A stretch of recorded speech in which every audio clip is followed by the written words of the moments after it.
Who opposed perestroika? When we think about perestroika, we often focus on the reforms that Mikhail Gorbachev introduced in the Soviet Union. But who stood against these changes?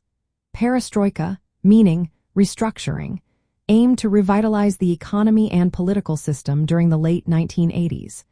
It was part of a broader initiative that included glasnost, or openness, which allowed for more freedom of speech and information. This openness revealed many issues within the Soviet system, leading to dissatisfaction among the populace. One major group opposing perestroika was the hardline communists.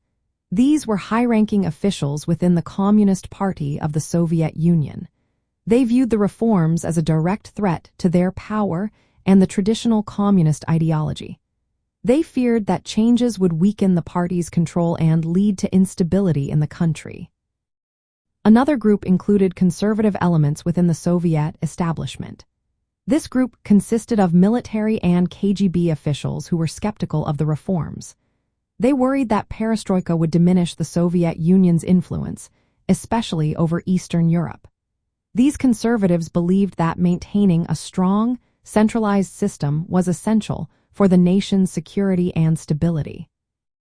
Additionally, nationalist movements emerged in various Soviet republics during this time.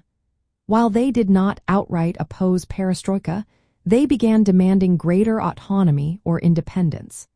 The political freedoms allowed under perestroika and glasnost fueled these nationalist sentiments, creating further tension within the Soviet Union. From the perspective of socialism, perestroika represents a critical moment in history. It was an attempt to reform and save socialism in the Soviet Union. However, the opposition to these reforms highlights the challenges socialist systems faced in adapting to changing political and economic conditions. The resistance from hardliners and conservatives ultimately contributed to the dissolution of the Soviet Union, which some view as a failure of socialist principles. In summary, the opposition to perestroika came from hardline communists, conservative officials, and rising nationalist movements. Each group had its reasons for resisting change, reflecting the internal conflicts within the Soviet system.